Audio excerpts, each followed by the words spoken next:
I felt like my heart was going to beat right out of my chest. The bedroom door flew open, but it wasn't my husband who walked in. A stranger dressed entirely in black walked straight toward the walk-in closet where I was hiding. He locked a freezing gaze on me and whispered, "Choose. Scream right now and die slowly at the hands of your husband, or shut up and join my game to destroy him." I never imagined my wedding night would end like this. Ironic, isn't it? Right now, I invite you to type in the comments which city you're watching this video from, leave a like, and subscribe so the channel can keep growing and I can keep bringing you even more intense stories. What you can't imagine is that behind this friendly intro lies Amara's personal hell. The wedding had been as majestic as it was exhausting. The reception hall of the five-star hotel, hours earlier packed with hundreds of guests, dazzling crystal chandeliers, and a constant hum of congratulations and laughter, was now silent. In the bridal suite, an almost unreal calm reigned. Amara stood in front of a massive floor-to-ceiling mirror, wrapped in an ivory wedding gown, with a veil of the finest lace cascading over her shoulders. She took a deep breath, trying to regulate the racing beat of her heart. This was, she repeated to herself over and over, the most anticipated day of her life. She had finally become the wife of Kyrie, the man who, for the last 2 years, had been her rock when she lost her parents and had to assume the inheritance of the Vance legacy group. She absently caressed the gold ring shining on her finger. She smiled, remembering the moment that very morning when Kyrie had said, "I do," with a firm, confident voice. In her eyes, he was perfect. Educated, attentive, a God-fearing man, and hard-working, the ideal partner to share life with, and moreover, the perfect partner to continue directing the company her late father, Marcus Vance, had left her. Amara felt like the luckiest black woman in the world.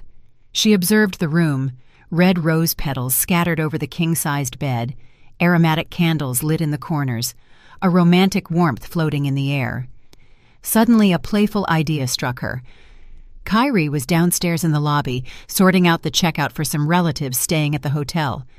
It was the perfect opportunity to prepare a little surprise. She didn't want to wait for him sitting on the bed like any ordinary bride. She wanted to see him look for her, bewildered.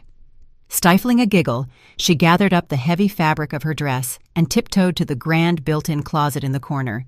It was a spacious dressing room, big enough for her to hide behind the row of bespoke suits and gowns. Carefully, she slipped between the coats, crouched down a bit, and pulled the doors shut, leaving just a sliver to peek through. Her heart was beating fast, not out of fear, but from the thrill of imagining Kyrie's face when he didn't find her. She imagined him walking in, calling her name, maybe a little alarmed, and her jumping out of the closet to hug him from behind. She held her breath, strained her ears, and waited in the darkness. Minutes of silence passed. Finally, she heard the soft beep of the keycard sliding into the lock, the click of the mechanism, the sound of the handle turning. Amara smiled in her hiding place and prepared to jump out. Footsteps were heard entering the room, firm strides on the marble foyer that were then muffled as they reached the plush carpet. She mentally counted to 3, ready to leap, but froze instantly. Through the narrow crack in the closet door, she saw the man who had just entered. It wasn't Kyrie. The newcomer was dressed completely in black, leather jacket, dark jeans, a fitted cap obscuring part of his face. His figure was robust, broad-shouldered, but his posture didn't match her husband's. A chill ran down Amara's spine. Was it a thief? Someone ready to hurt her? She covered her mouth with both hands to keep from letting out a scream, praying this stranger would just grab something valuable from the vanity and leave without noticing her presence. However, her hopes shattered when the man didn't head for the bed or the desk. He closed the door calmly, engaged the deadbolt, and then walked in a straight line toward the closet where she was hiding with a certainty that froze her blood. His eyes seemed to pierce through the wood as if he knew exactly where she was. Amara was trembling. Tears of fear blurred her vision.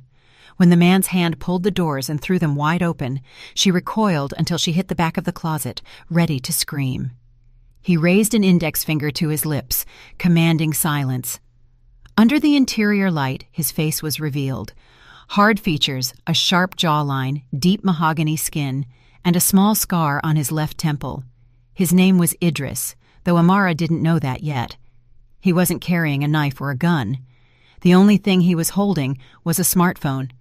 He looked at her with urgent coldness, with no trace of lust or gratuitous cruelty. Without saying a word, he brought the phone screen close to her face and pressed play on a voice recording. The volume was maxed out. The voice that poured from the speaker sounded as close as if the owner were in the room. And it was a voice Amara knew too well, Kyrie's voice, the man who hours before had promised her eternal love at the altar. In the audio, Kyrie could be heard laughing in a way she had never heard, a dismissive, almost malignant cackle. Then he spoke. He said he was finally married, that he almost vomited from feigning so much sweetness and devotion for 2 years, that he was sick of pretending to be the perfect man to win that woman's trust. The recording continued. Kyrie confessed he had simulated being responsible, punctual at church, attentive to the sermons, just to look good in front of her and the community. Another voice intervened, female, honeyed, and familiar. Sienna, the young woman he had always introduced as his distant cousin, an orphan girl he was supposedly helping out. Her tone in the recording was playful and provocative, so different from the sweet humility she showed Amara. Sienna asked him for patience, reminding him it was all for their future together. Then Kyrie, with a cold and calculating voice, explained his true plan. Now that Amara was his wife, the money would be within his reach too. In 3 months, he planned to destroy her psychologically. He would exploit the fact that her mother, Eleanor, had died from severe depression to convince the world that Amara had inherited the same madness. Amara listened, unable to move a muscle, as Kyrie planned to mix drugs into her drinks to cause hallucinations, panic attacks, and erratic behavior. His goal was to get her declared incompetent to run the company, secure power of attorney over everything, drain the Vance accounts, divorce her, and lock her in a psychiatric facility. Afterward, he said, he would go off with Sienna to live the good life in Europe. Amara's world collapsed in that instant. Her legs gave out, and she slumped down among the piles of shoes at the bottom of the closet. Her face went as pale as a funeral sheet. Every word of the audio was a stab directly to the heart. Kyrie, her husband, the man she trusted most, was a monster. Sienna, whom she had treated like a sister, was his lover and accomplice. Nothing had been a coincidence. It was all a meticulous plan to destroy her. Idris stopped the audio just as the cruel laughter of the couple started up again. He put the phone in his pocket and looked down at Amara, who was sobbing soundlessly, shaken by anguish. He crouched down to be at her level without touching her, respecting the distance, but with a firm gaze. At that moment, footsteps were heard in the hallway, a voice humming happily. It was Kyrie's real voice, returning from the front desk. The handle of the main door moved, but the security chain prevented it from opening fully. "Babe, why is this locked from the inside? You changing?" Kyrie asked from the other side with that sweet tone that used to make Amara's heart flutter and now sounded like the hiss of a snake. Idris locked eyes with her and whispered, barely moving his lips, "You have 2 options. First, scream now, cause a scene, and confront him right this second. But without physical proof ready, and with your nerves shot, he's going to flip it on you.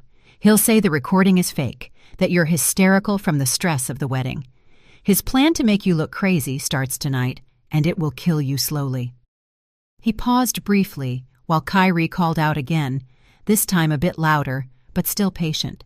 "Second option, you shut up, wipe those tears, step out of this closet, and pretend nothing happened. You play his game, but our way. Tonight, you will be the perfect wife he expects to find. You let him believe he's won the game while I help you prepare the counterattack. We will destroy him slowly, with the same cruelty he had reserved for you.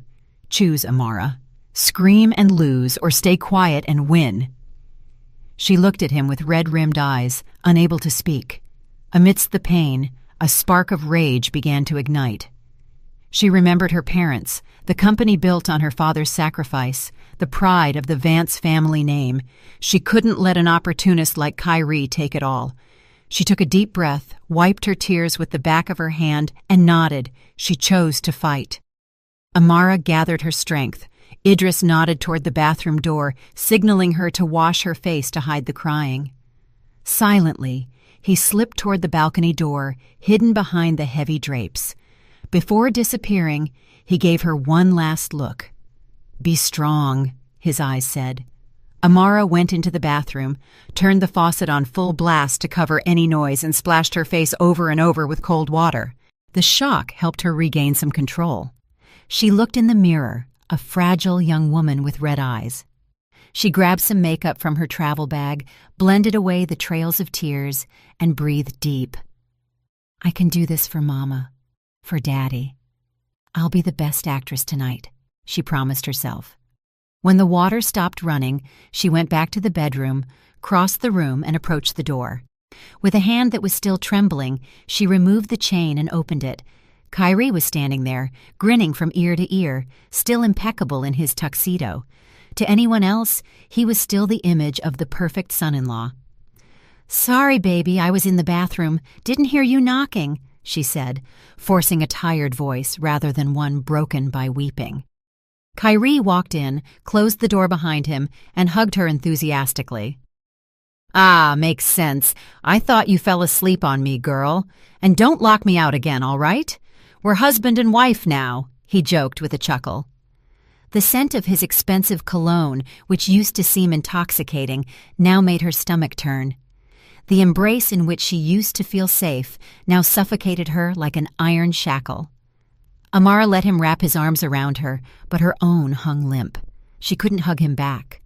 Kyrie, self-absorbed, didn't notice her stiffness. "You shivering? You cold?" he asked, brushing her cheek with his hand. The contact made her skin crawl with revulsion. "The AC is just really high, that's all," she lied, putting on a weak smile. She took a step back with the excuse of getting water. Kyrie nodded understandingly. "Sit down on the sofa for a sec. I'm going to get changed. I can't take this suit anymore. I've been hot since this morning," he said, heading for the closet where his wife had been hiding just moments before. Amara's heart raced again, seeing him open the doors, but there was no trace of Idris inside. She glanced at the balcony. The curtain moved slightly near a crack in the glass door, a sign that Idris had escaped that way. While Kyrie took off his jacket with his back turned, Amara sat on the sofa, feigning indifference. Her gaze slid involuntarily toward the nightstand. There, face up, Kyrie's phone screen lit up. A new text had come in. She looked at Kyrie. He was still facing away, digging for a more comfortable shirt. Amara leaned in a bit to read the notification. She felt time stop. On the screen, the contact name clearly read, Sienna Cousin, but the message was anything but familial. "Good luck with your performance tonight, baby. Don't forget your vitamins to keep your stamina up. You got hard work to do. Love you." The words, baby, work, and the red heart emoji were like a hammer blow. It was the visual confirmation that nailed down what she'd heard in the recording. There was no room for doubt. Her marriage was a farce. Kyrie's tears asking for her hand in front of her mother's grave, theater. Amara gripped the fabric of her dress so hard her knuckles turned white. She felt the rage boiling, but she remembered Idris's warning, stay quiet and win. When Kyrie turned around, now changing into a t-shirt, he saw her near the phone and frowned. "Something wrong, babe? Someone call?" he asked, walking over to grab the phone. She looked up with her best innocent expression. "No, it just lit up for a second. Guess it was the family group chat," she replied calmly. Kyrie checked the screen. Amara saw his lips curve into a barely there, secretive smirk as he read Sienna's message before locking the screen and shoving the phone in his pocket. "Yeah, you know how my cousins are. Blowing up the phone with congratulations all day," he improvised, sitting next to her and putting his arm around her shoulders. The night became eternal. Amara had to endure Kyrie's sweet words about their honeymoon, his plans for the future, his promises of unconditional love. Every "I love you" sounded hollow and repulsive. She excused herself, saying her cycle had started and she was exhausted from the long day, avoiding the intimacy he wanted. Kyrie seemed a little disappointed, but kept playing his role of the understanding husband. "Don't worry, my queen. We have a whole lifetime to be together. Get some rest," he murmured, kissing her forehead. When he finally fell asleep, snoring softly, Amara lay awake staring at the ceiling, eyes wide open. She turned her back to Kyrie, and the tears began to flow again in silence. In the gloom, she felt between the sofa cushions. Before leaving, she had seen Idris slide something there. Her fingers touched a small, rigid card. It was a black business card, sober, with silver lettering. Idris Bishop, private investigator, and a phone number. No logo, no company name. At dawn, while Kyrie hummed in the shower, Amara locked herself discreetly in the walk-in closet, took out the card, and looked at it. Her eyes in the mirror no longer looked like those of a pampered girl. They had acquired a new hardness. The naive girl had died the night before, murdered by betrayal. What remained was a woman ready to fight. With trembling but determined hands, she took her own phone, dialed the number on the card, and texted, "It's Amara. Teach me how to destroy them. I want them to suffer more than I thought possible." She hit send, then deleted the conversation. She walked out of the closet with her head held high. The war had just begun. A week passed since that night had turned her honeymoon into hell. To the outside world, Amara and Kyrie's marriage seemed idyllic. Perfect photos appeared on social media, affectionate gestures, romantic brunches. Inside the family mansion in Buckhead, however, a calculated farce was being staged. Amara had become a consummate actress. Every morning she smiled sweetly at the man she actually wanted to poison. She allowed Kyrie to caress her, to call her "my queen," while inside she accumulated a repulsion that turned into fuel for her determination. That morning, the sun bathed the dining room in golden light, but the atmosphere felt icy to her. Kyrie was devouring the breakfast prepared by the staff with gusto. Amara, in front of a bowl of oatmeal, was just playing with her spoon. Kyrie put down his silverware and looked at her with feigned tenderness. "What's wrong, babe? You've barely eaten these past few days. Still worried about the company?" he asked, reaching out to take her hand. She felt nauseous at the contact, but forced herself to maintain the scene. "Yeah, I have a headache all the time. I'm exhausted with all the paperwork from Daddy's estate. It's all too much for me," she lamented with a weak voice, carefully rehearsed with Idris. Kyrie smiled with a satisfaction so subtle it almost went unnoticed, but Amara caught it. "See? I told you not to pressure yourself so much. Your mental health comes first, honey. Remember how your mom started feeling? Those migraines, the anxiety? I don't want you ending up like her," he said, invoking the memory of the woman Amara had loved most to support his plan. She had to swallow the rage of hearing her mother Eleanor's name used as a manipulative tool. She lowered her head and nodded weakly. "I know. I'm scared of ending up like Mama," she whispered, feeding the narrative Kyrie needed to believe. Mid-morning, she asked for permission to go to the salon to try and relax. Kyrie not only let her go, but celebrated it as a sign that she was starting to distract herself with superficial things. Amara, however, had another appointment. She took an Uber, switched vehicles halfway to ensure no one followed, and arrived at a small, discreet coffee shop on the outskirts of Atlanta. At the darkest table in the corner, Idris was already waiting in a cap and plaid shirt. There were no affectionate greetings. She barely sat down before he pushed a thick manila envelope toward the center of the table. "Here's the result of the additional investigation you asked for," he said in a low, contained voice. "I reviewed the supposed car accident your father died in a year ago. The police closed it as brake failure, but my gut said otherwise." Amara looked at the envelope with shaking hands, opened it slowly, and pulled out several photos of her father's mangled luxury sedan, followed by bank statements. Idris pointed to some lines with his finger. "These are transfers made 2 days before the accident from a personal account of Kyrie's to a guy named Rahim, an ex-mechanic with a record. Look at the figure, $50,000, just when Kyrie had an online gambling debt of almost $300,000 about to come due. Amara covered her mouth in horror, seeing the dates and the amount. "Are you saying Kyrie had my father's brakes tampered with?" she murmured, barely voiceless. Idris nodded. "Your father refused to lend him money to cover his bets. Kyrie got desperate. Collectors were chasing him. Taking your father out of the picture and marrying you as fast as possible was the perfect way to access the fortune and control of the company. He's not just a cheater and a scammer, Amara. He's a murderer." Idris stated it without embellishment. Tears welled up again, this time mixed with anger so intense her chest hurt. The man she slept next to every night had organized the death of his own father-in-law.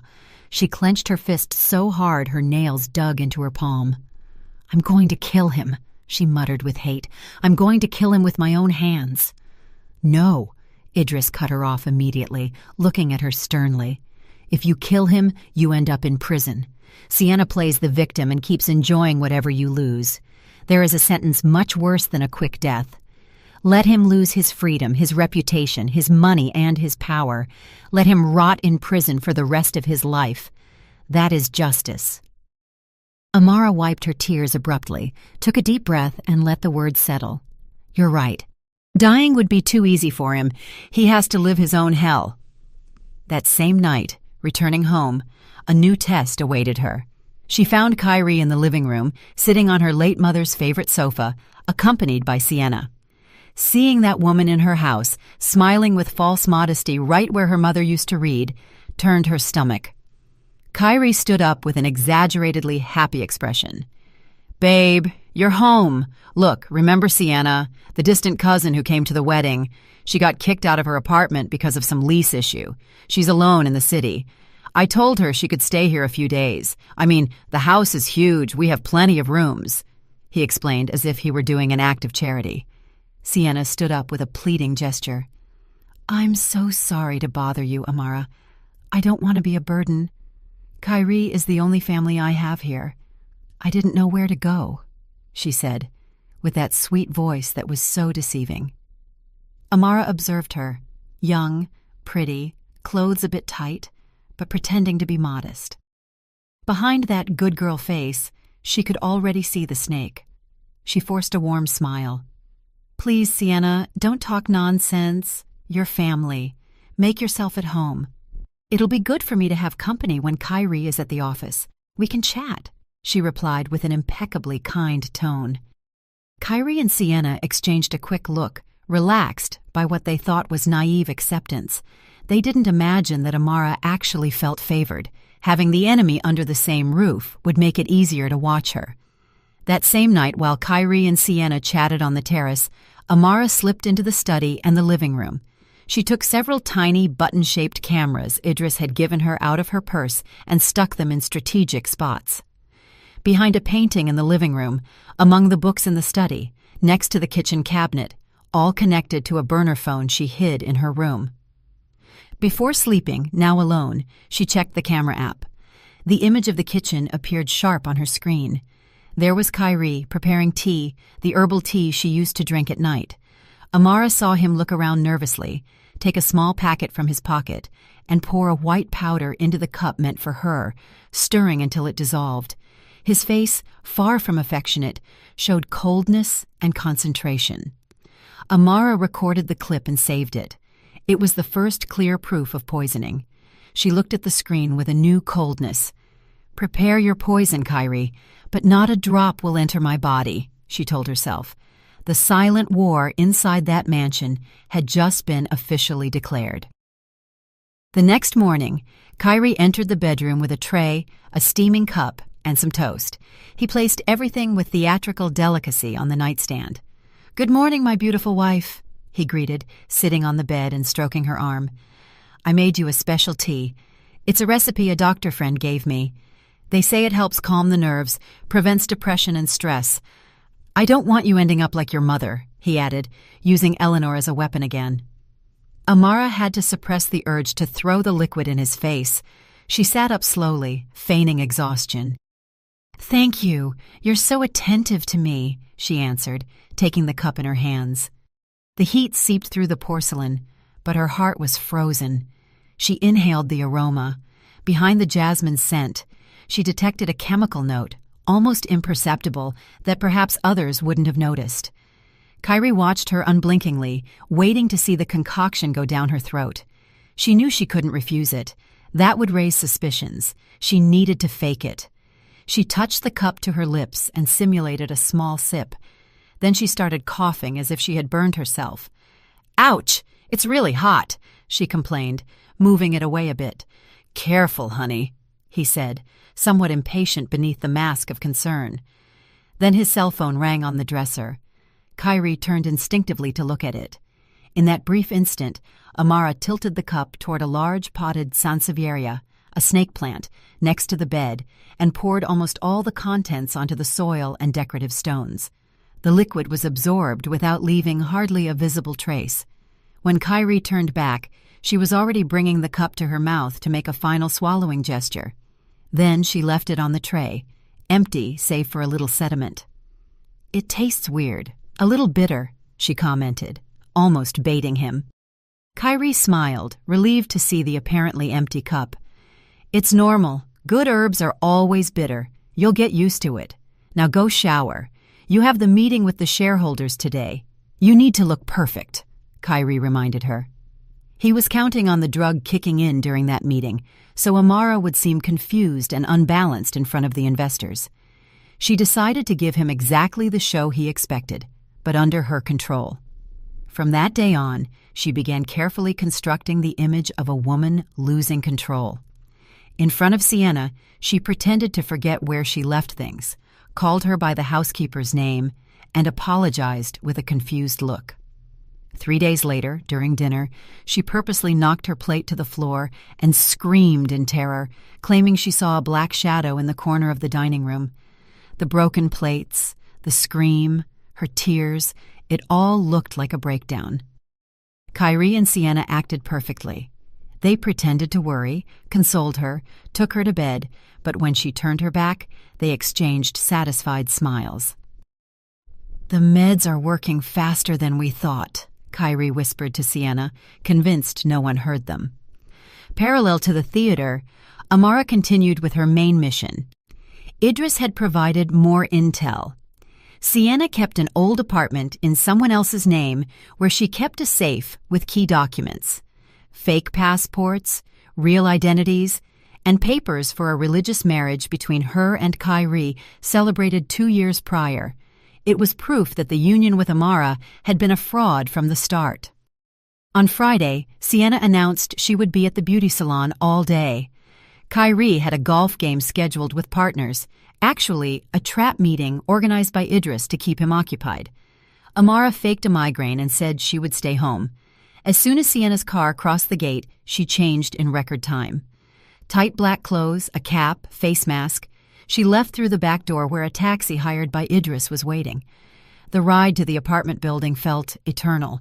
Her first clearly illegal act, breaking into someone else's home. She didn't care. For justice, she was willing to cross lines. Thanks to a copy of the key fob Idris had obtained, she entered the building without issues. Sienna's apartment was on the 15th floor, silent and dusty. She opened the lock stealthily, turned on a small flashlight, and went straight to the bedroom, following the precise instructions Idris had given her. Behind a built-in closet, among old clothes, she found the metal safe. She took out a small electronic device, a code cracker, and placed it over the keypad. The numbers on the device's screen started flashing, testing combinations. 1 minute, 2. Cold sweat ran down her forehead. Come on," she whispered to herself. Finally, a green light lit up, and the door clicked open. Inside were stacks of cash, jewelry, and most importantly, a clear folder with documents. Amara opened it. Passports with Kyrie's photo, but the name Trayvon, a fake ID, and a religious marriage certificate between Kyrie and Sienna dated 2 years ago, long before he knelt before Amara. This was pure dynamite. It proved the wedding with Amara was done in bad faith. She took photos of everything with her phone and put the originals in her backpack. She was just getting ready to leave when she heard the beep of the front door opening. Someone had swiped a key card. Her heart froze. It was Sienna. She heard her cursing on the phone, complaining that the salon was closed for renovations and telling Kyrie she was stopping by her old place to grab some clothes. The footsteps were approaching the bedroom.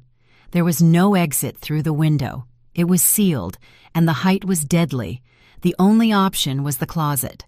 Amara closed the safe, left everything apparently in order, and got into the other compartment of the closet, hiding behind a pile of coats. She closed the doors almost all the way, leaving a minimal crack. Fear enveloped her. It was déjà vu of her wedding night, only now if Sienna found her, she would probably try to kill her. Sienna entered the room, still talking on the phone. "Yeah, Kyrie, I'm in the room. I'm grabbing my red leather jacket. I think I left it here," she was saying. Amara held her breath. She saw her silhouette moving through the crack.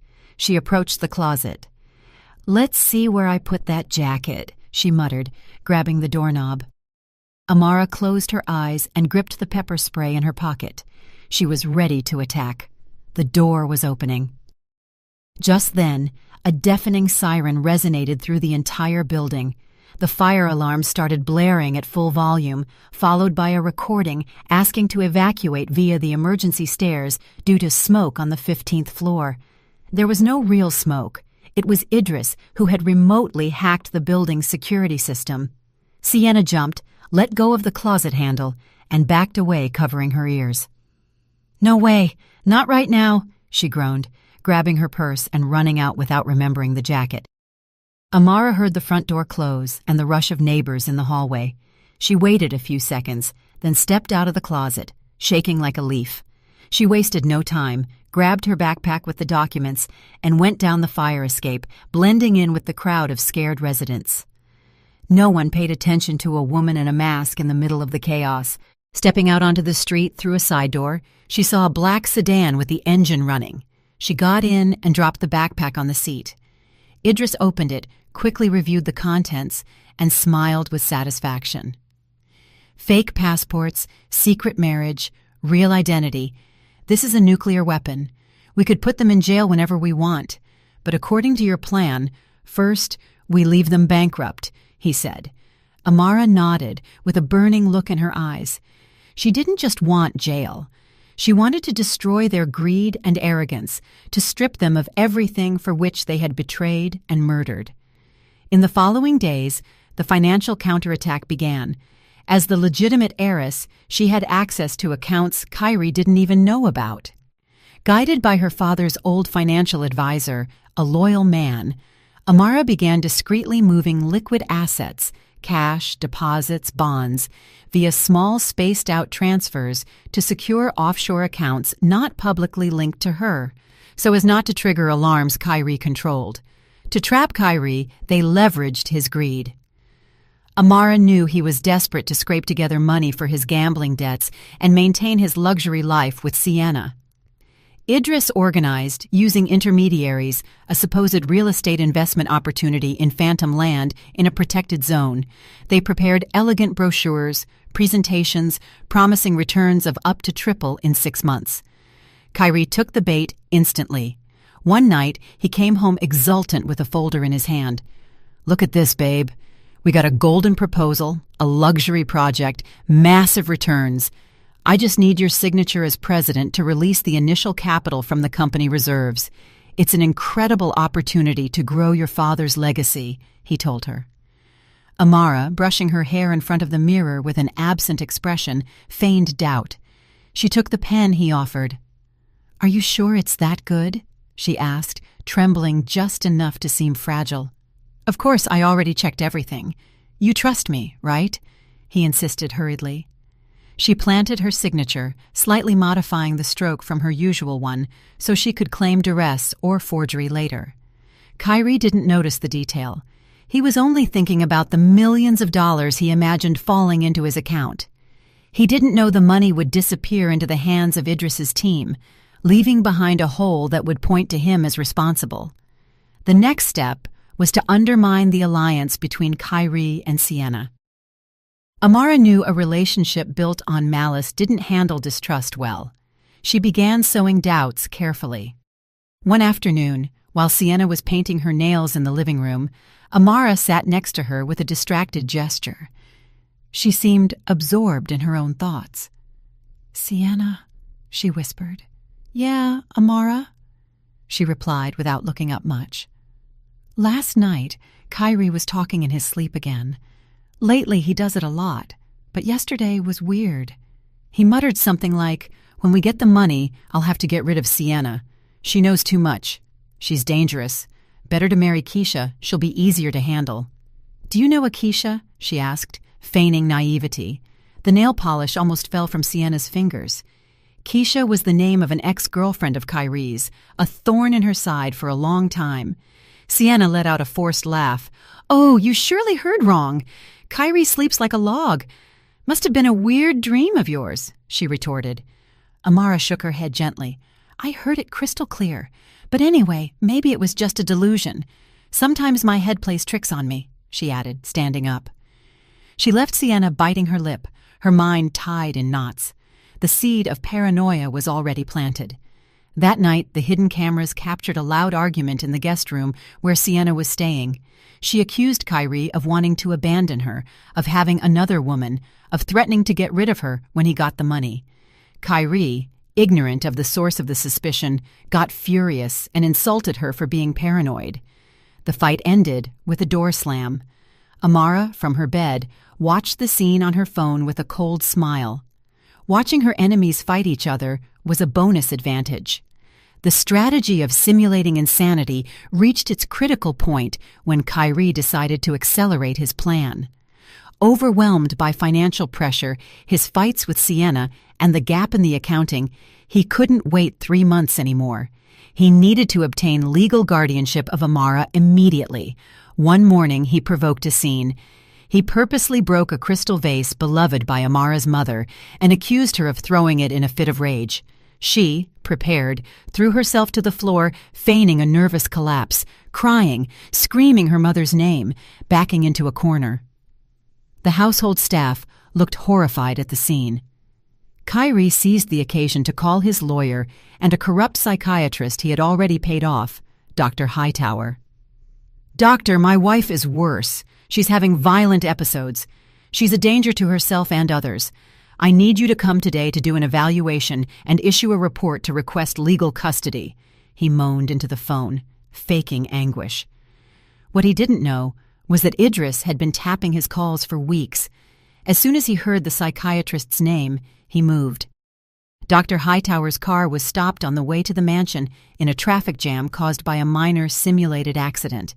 In his place appeared another specialist, Dr. Caldwell, a prestigious and honest psychiatrist from the city hospital, accompanied by 2 nurses from a recognized mental health institution. They rang the doorbell with total formality. Kyrie, seeing a different doctor, was thrown off. "Who are you?" "I was expecting Dr. Hightower," he asked suspiciously. Dr. Hightower had a minor incident. He asked me to substitute for him urgently, Dr. Caldwell explained, showing his credentials. "I understand this is an important evaluation. It's not good to delay it." Kyrie hesitated for a few seconds. Canceling everything in that moment meant losing the momentum he had prepared. Besides, he was convinced the meds Amara had taken would have left her a mental wreck in front of anyone. Confident in his poison, he let them in. The exam took place in the master bedroom. Amara was sitting on the edge of the bed with messy hair and a seemingly lost gaze. Kyrie, Sienna, and the lawyer stood to the side as witnesses. Dr. Caldwell sat in front of her, recorder in hand, and started with basic questions: name, date, location, recent events. Kyrie suppressed a smile, expecting Amara to babble incoherencies about shadows and voices. But to his surprise, she stopped rocking, raised her head, and looked at him with clarity. She tucked a strand of hair behind her ear and answered with a firm voice, "Yes, doctor, I hear you perfectly. I know who I am, I know where I am, and I also know why my husband is so nervous today," she added, glancing sideways at Kyrie. The doctor continued with cognitive memory and calculation tests. Amara answered each one with precision, even the complex math operations, and gave a coherent account of the last few days without contradictions. Kyrie started sweating. How could she be so lucid if she had supposedly taken high doses of psychotropic drugs? Sienna, beside him, clenched her fists. After a long hour of evaluation, Dr. Caldwell closed the folder. "Mr. Sterling," he said, looking at the husband, "according to my assessment, your wife is in perfect mental state. She presents no symptoms of severe depression, psychosis, or delirium. Her judgment and memory are intact. I will issue a report declaring her fully competent to manage her affairs. I see no medical basis whatsoever for a guardianship request," he concluded. "That's impossible! She's been medicating," escaped Kyrie's mouth before he could bite his tongue. "Medicating with what exactly?" asked the doctor, frowning.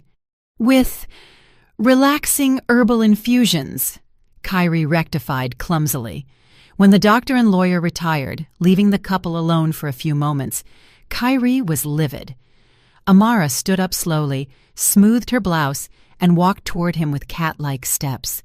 She leaned into his ear and spoke in a frozen whisper. "Your tea tasted a little bitter, Kyrie. That's why, since day one, I've been pouring it into the soil of that snake plant in the corner and refilling the cup with regular tea. The only thing poisoned by your pills has been the plant, not me," she murmured. Kyrie's face fell apart. He looked like he was seeing a ghost. Amara smiled, a smile that was no longer sweet, but lethal. "I've been acting this whole time, and you've been the easiest audience to fool. Enjoy the beginning of your ruin," she added, turning around. While she walked out, patrol cars were starting to approach the entrance. Idris had tipped off the police about the fake real estate fraud. The trap Kyrie had set to drive her crazy was starting to close in on him. The culmination of everything arrived at the Vance Legacy Group Anniversary Gala, held in the grand ballroom of a luxury hotel downtown. Thousands of crystal lights illuminated a space decorated with white roses and blue ribbons. Politicians, top executives, journalists, and major investors filled the room. At the entrance, Amara, in a deep blue gown and a discreet satin veil matching it, welcomed guests with an enigmatic smile. Beside her was Kyrie, in a new black tuxedo, his face shiny before the cameras, but his back soaked in cold sweat. Since Dr. Caldwell's visit, he had been walking on glass. He didn't know exactly what Amara knew or when she was going to explode. She hadn't kicked him out of the house, hadn't denounced him immediately. She forced him to keep playing the role of CEO, to be present that night to keep up appearances. On the other side of the room, Sienna drank nervously in a red dress that was too flashy for protocol. She felt watched from all sides. Rumors about her presence in the mansion were already circulating. The ceremony began with the usual speeches and a corporate video. Then, Amara went up to the stage. The murmur died down. She took the microphone and spoke with a clear voice. "Good evening. Thank you for joining us on such an important day for the company my father founded on the basis of honesty and hard work. Tonight, we aren't just celebrating an anniversary. It's also a night to speak the truth. When termites enter a house, you don't see them at first, but little by little they destroy the beams. Today, I want you to meet the most ambitious person this corporation has had, someone who could propel it or sink it. My husband, Kyrie," she announced. The attendees applauded politely. Kyrie, believing it was a public recognition, went up to the stage with a tense smile. He took the mic and started a speech about future vision, global markets, and his father-in-law's legacy. He didn't get to finish the sentence. Suddenly the lights went out and the room was left in darkness, save for the beam of the giant projector behind them. On the screen, no charts or institutional videos appeared, but a recording, the living room of their house captured by one of the hidden cameras. Kyrie and Sienna appeared sitting on the sofa with a bottle of expensive wine, laughing their heads off. Kyrie's voice boomed through the speakers. He could be heard saying how easy it had been to fool Amara, that she was just as weak as her mother, that simply upping the dose of pills would be enough to end her up in a psych ward. Sienna was heard asking what they would do if she suspected, and Kyrie answering that they could always arrange one more accident. The attendees were petrified. Gasps of disbelief came from all sides. Journalists instantly focused on the screen and then on Kyrie's face, illuminated intermittently by the video. It didn't stop there. The video changed to images of documents, the fake passports under the name Trayvon, his true alias, with Kyrie's photo, bank statements showing the diversion of company money, the religious marriage contract with Sienna. It was a public X-ray of his crimes. Kyrie stumbled back, dropping the microphone. He looked at Amara standing to the side of the stage without a single smile, with the cold face of an executioner. "It's all a montage! Deep fakes!" he screamed without a mic, with a high and desperate voice that got lost among the indignant murmurs. He tried to flee, pushing photographers and cameramen, launching himself toward a side exit. But at the emergency door, Idris was waiting for him, leaning calmly against the wall. "Where are you going, Trayvon? The party's just getting started," he quipped. Kyrie, beside himself, threw a punch. Idris dodged the blow with ease, immobilized his arm, and slammed him against the wall. In seconds, several police officers who were already inside the hotel pounced to stop him and cuff him. At the other end of the room, Sienna tried to save herself. Seeing Kyrie trapped, she started screaming that he had forced her, that she was a victim, that she could testify against him for the murder of Marcus Vance. She sold him out without shame, but it was too late. The evidence clearly showed her complicity. Plainclothes officers and female agents surrounded her and dragged her out of the room while she kicked, cried, and cursed. The anniversary gala turned into a national scandal. Amara remained on stage watching the two traitors being dragged toward the exit amidst flashes and cameras. She didn't feel euphoric joy, but a deep sense of relief. Still, she knew trapped predators could remain dangerous. 2 days later, the media was still flooded with news about the case. However, the justice system had its cracks. Despite the mountain of evidence for fraud and scams, the accusation for her father's murder required slower forensic analysis. A cunning lawyer, paid with Kyrie's last hidden resources, managed to get a measure of high-security house arrest, alleging heart problems and promising cooperation. Sienna didn't run with the same luck. She remained in a common cell and, furious at Kyrie's betrayal, started singing to the detectives, providing more details that tightened the noose around her lover's neck. Kyrie, although out of jail for a few days, was ruined. His accounts were frozen, the luxury cars and apartment repossessed, rich friends disappeared. He was staying in a cheap motel on the outskirts, hiding from journalists and collectors of his old gambling debts.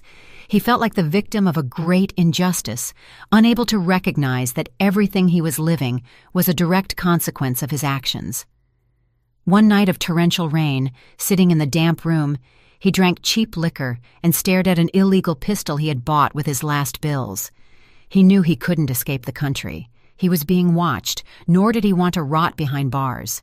If he fell, he wanted to drag Amara with him. "I'm not going to let you win, Amara. Never," he growled, tucking the weapon inside his jacket before stepping out into the downpour.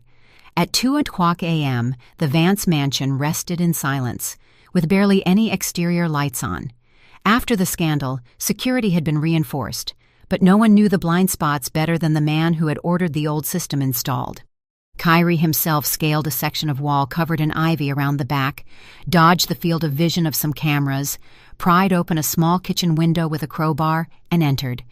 The thunder and the noise of the rain muffled the shattering glass. The smell of lavender air freshener turned his stomach, reminding him of the home that was no longer his. He advanced stealthily toward the stairs.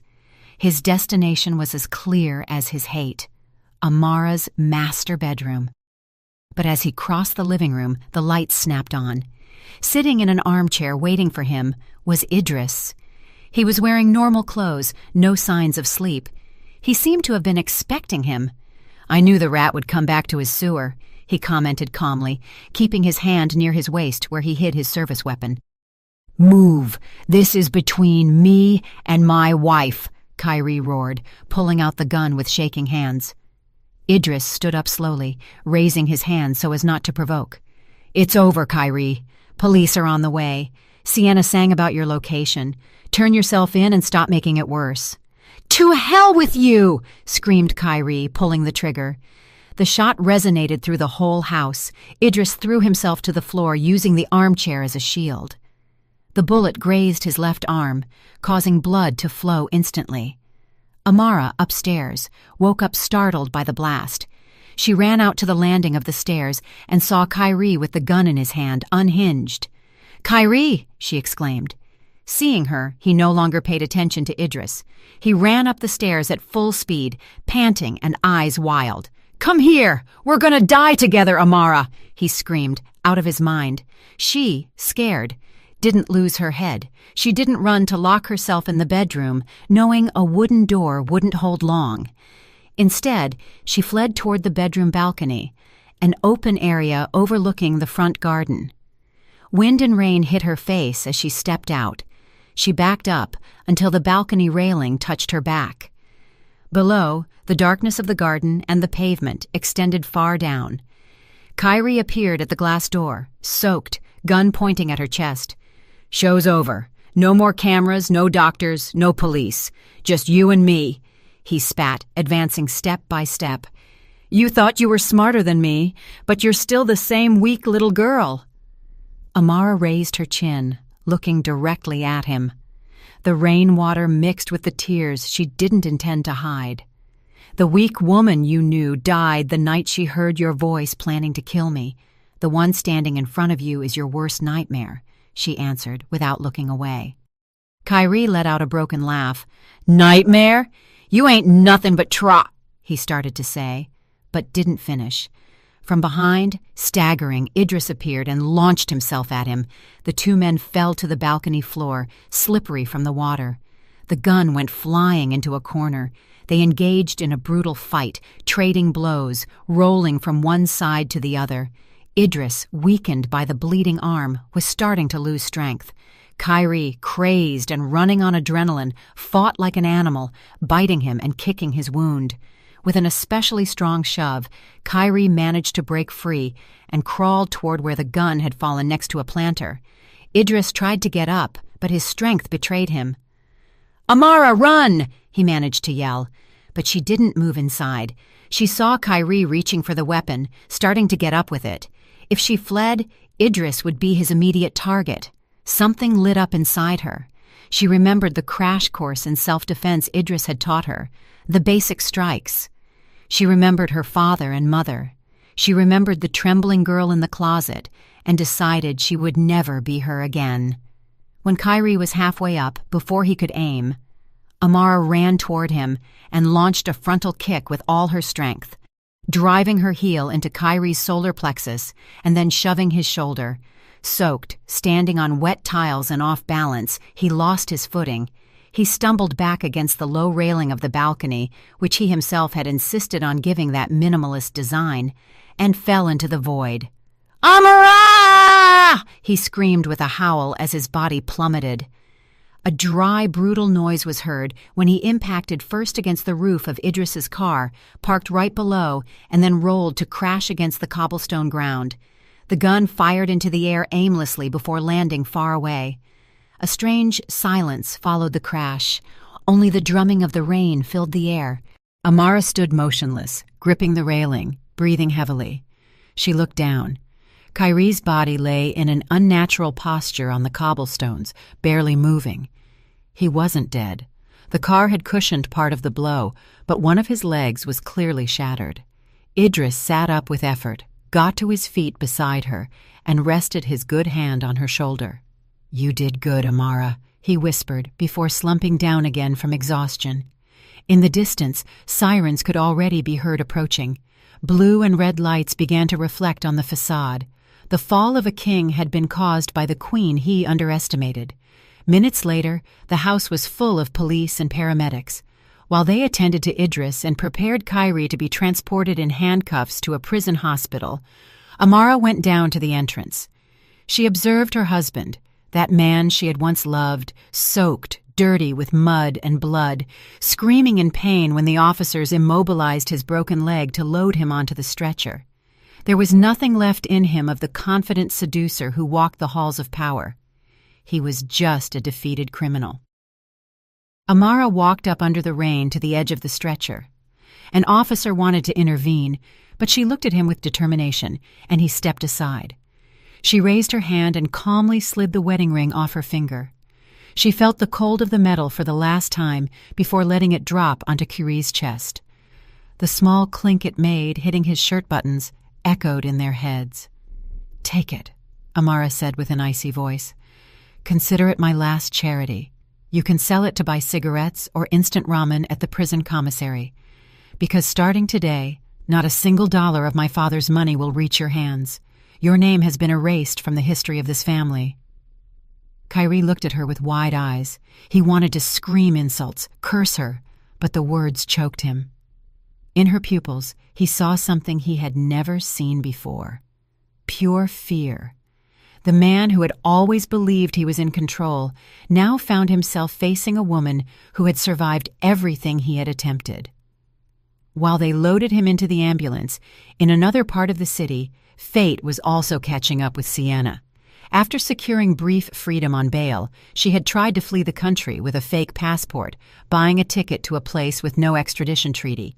But immigration systems already had her face and prints flagged in red. At the automatic airport checkpoint, alarms went off.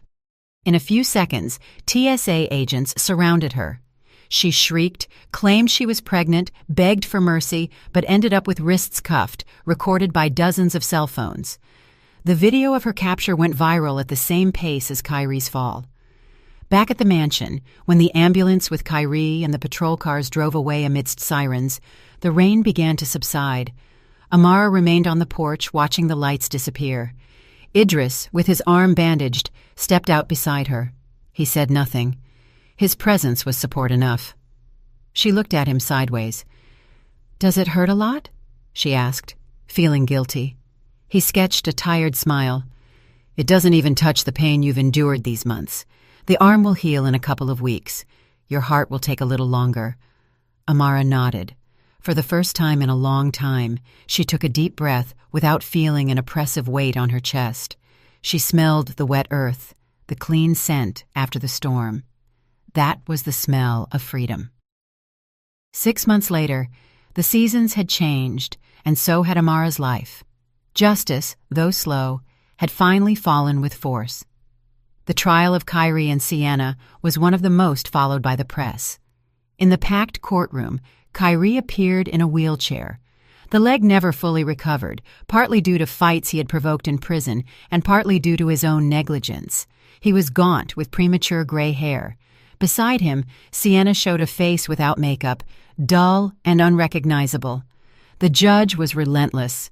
Forensic evidence confirmed the tampering with Marcus Vance's car brakes, the money transactions, the planning of Amara's poisoning, the corporate fraud, the attempted murder with a firearm. The sentence was clear: life in prison for both, without parole. Sienna erupted in screams, insulting Kyrie, the judge, everyone while they dragged her out. Kyrie, on the other hand, could only hang his head while silent tears fell onto his lap. It wasn't clear if he was crying from guilt or rage, but it didn't matter anymore. He had lost his freedom, his status, his money, and even his winner image. He had a whole life left to live with what he had done. Leaving the courthouse, journalists surrounded Amara.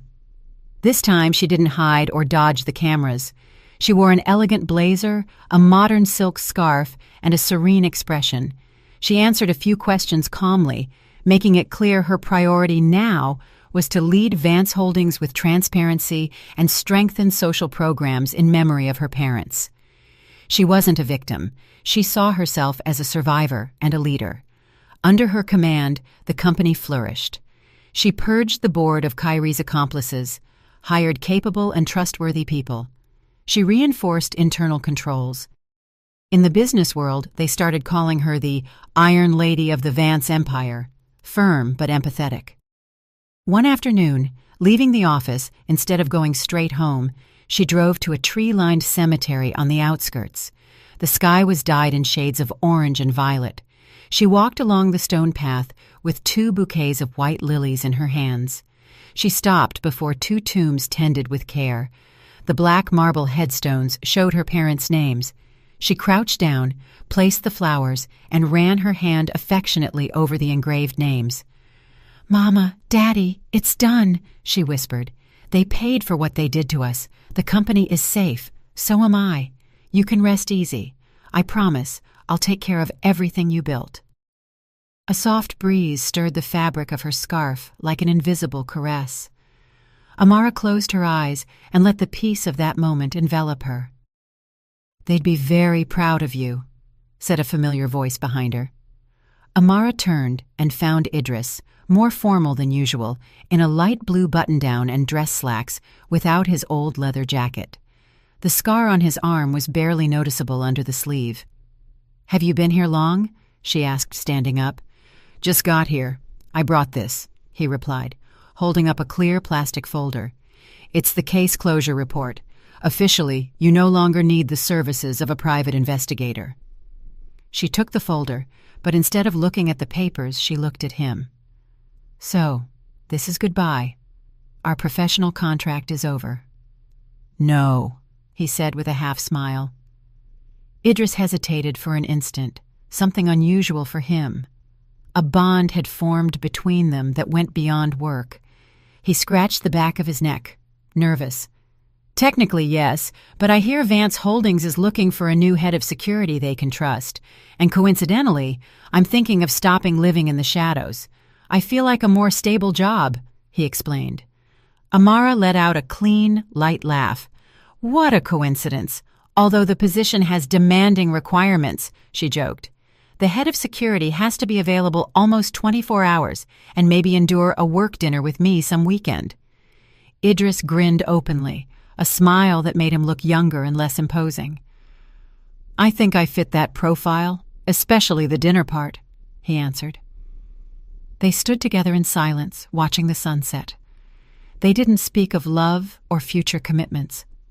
Amara didn't want to give herself away lightly again.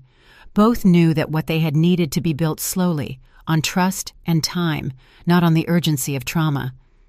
But in the way Idris looked at her and the calm she felt by his side, one could sense the future could be luminous. That night, Amara returned to the mansion, which finally felt like a true home. She went up to the master bedroom she had completely redecorated. Walls in light tones, furniture rearranged, no trace of Kyrie. She walked to the new walk-in closet, opened the doors, and gazed at her work suits perfectly organized. She remembered the terrified young woman who had shrunk in the back of a similar closet, trembling while listening to her sentence in the form of a recording. That scene seemed to belong to another life. She approached the vanity, opened a small case, and took out a black card, Idris's old business card. She looked at it for a moment and smiled before putting it back. She wouldn't throw it away. It was a reminder that she had fallen very deep, but also that she had known how to get up. She closed the closet doors with a decisive click. She turned off the lights, leaving only the bedside lamp on, and lay back in bed. She tucked herself in, closed her eyes, and for the first time in a very long time, she fell asleep without fear of not waking up, without fear of being poisoned or attacked in the dark. The door to her past, with its shadows and pain, had closed at last. On the other side, a new life was just beginning. If you've made it this far, you already know the price Amara had to pay for betrayal. Now I invite you to subscribe, leave a like, and tell me in the comments what you would have done in her place. That way I'll know you want more dark stories like this one, and the next one might be waiting for you sooner than you imagine.